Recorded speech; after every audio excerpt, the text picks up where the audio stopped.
సిలువ వేయబడిన యేసుక్రీస్తు పరిశుద్ధ నామమునకు స్తోత్రము కలుగునుగాక.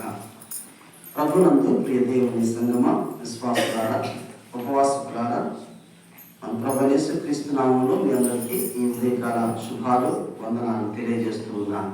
All of you good morning. ప్రభునందు ప్రియమైనటువంటి వారులారా, చదువుకున్నటువంటి మొదటి నిబంధన పాఠంలో దేవుడు తనకు తెలియనటువంటి సంగతిని ప్రవక్తకు తెలియజేస్తున్నట్లుగా కనపడుతుంది.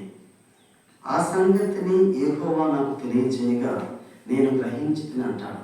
లేదా దానిని నేను తెలియచేయగా యెహోవా తెలియచేయగా నేను గ్రహించితిని అంటాడు.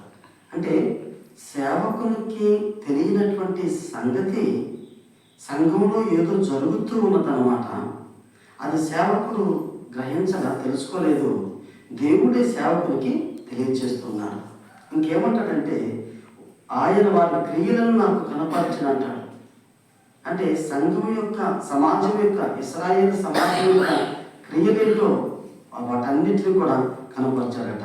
ఏంటి వారి క్రియలంటే, నేనేమో వదకు తేబడుచుండు సాధువైన గొర్రె పిల్లలా ఉంటే వారంటున్నారు, మనము చెట్టును దాని ఫలమును ఈ వేళ్లతో పీకేద్దాం, నాశనం చేద్దాం, రండి.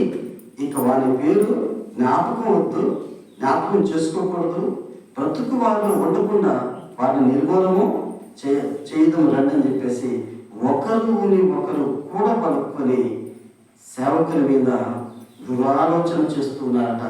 ఆ దురాలోచనను సేవకుడు ఎరగలేదట, తెలుసుకోలేదట.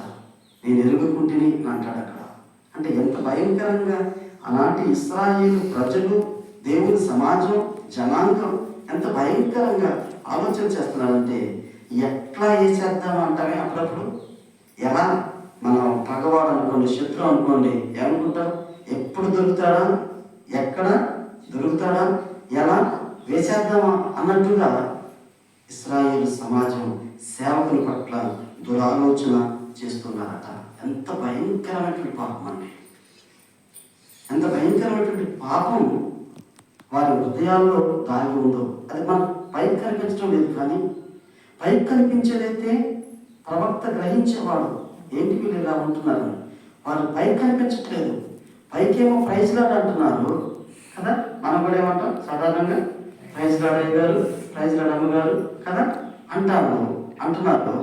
లోపటేమో పగను, ద్వేషాన్ని, దురాలోచనను వారు చేస్తున్నారంటే ఎంత భయంకరమైనటువంటి మనస్సు వారిలో ఉన్నదో. ఏంటి వాళ్ళు చేస్తున్నటువంటి పని ఏంటంటే, ఈ ప్రక్కన మొదటి మాటలు చదివితే 9 అంటాడు, కుట్ర జరుగుతూ ఉన్నదంటాడు. యూద వారిలోను యెరూషలేము వాసులను కుట్ర జరుగునట్లు నాకు కనబడుతున్నది అంటాడు. అక్కడేమో దురాలోచన అన్నాడు, ఇక్కడేమో ఆ దురాలోచన ఏంటనంటే భయంకరమైనటువంటి కుట్ర. అందుకు ప్రవక్త అంటున్నాడు, దేవా నీతిని బట్టి తీర్పు తీర్చేవాడు నీవే, హృదయాంతరింద్రియంలో నువ్వు శోధించేవాడు నీవే ప్రభువా. నీ మీదే నా వ్యాజ్యాన్ని, నా భారాన్ని నీ మీదే వేస్తున్నాను అంటారు. వ్యాజ్యం అంటే కేసు అండి, కోర్టు కేసులు అంటామే, తగు అంటామే, వాయిదా అంటామే. నా వ్యాజ్యం అయ్యా, నా మీద కేసు వేసారయ్యా, నా మీద నా వారే నా మీద పగబట్టి నా మీద వ్యాజ్యం వేశారయ్యా. ఆ వ్యాజ్య భారం అంతటినీ నీ మీదే వేస్తున్నా. నీవు నీతిని బట్టి తీర్పు తీరుస్తావు, మనుషుని బట్టి కాదు. నీతిని బట్టి తీర్పు తీర్చేవాడు, హృదయాంతరంగాల్లో నేను చూచే దేవుడు అయ్యా అని చెప్పేసి ఇక్కడ ప్రార్థన చేసినట్లుగా మనం గమనించగలం. అందుకు దేవుడు ఇంకేమన్నా తెలుసా, మా చేత నువ్వు చావకుండా ఉండాలంటే, నా చేతిలో పడితే చచ్చిపోతావు, చంపేస్తాను నిన్ను, నేను దేవుని గురించి ప్రవచించుద్దని ప్రవక్తకు చెబుతున్నారండి. అంటే దేవుడు చెప్పిన దానిని సేవకుడు చెప్పటం తప్పండి. దేవుడు ప్రవచించిన ప్రవచనాన్ని సేవకుడు ఇశ్రాయేలు సమాజానికి లేదా సంఘానికి చెప్పడం తప్ప? చెబుతున్నందుకు అంటున్నారు, బిడ్డ మన మాటలో చెప్పాలంటే, నా చేతులు పడితే మాత్రం నలిపినట్టు నలిపేస్తాను. ఎంత భయంకరమైనటువంటి ఆలోచన చూడండి, ఎంత భయంకరమైనటువంటి కుట్ర చూడండి. మాటలు చూస్తుంటే అందుకే వారి గురించి దేవుడు ఏమన్నాడు తెలుసా? ఈ ప్రజల నిమిత్తం 14 వచనంలో ప్రార్థన చేయొద్దు, మొరపెట్టొద్దు, వారి గురించి నా దగ్గరకు రావద్దు.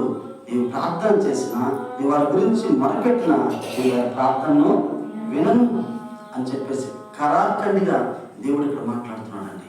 కారణం ఏంటంటే పైకి మాత్రమే ప్రైజ్ లాడు, కానీ వారి మనసంతా కూడా బాగా ద్వేషము, కీడు కదండి. ఇంకా ఇక్కడ ఏమంటాడు? దురాలోచనతో వారి హృదయం అంతా నిండిపోయిందండి.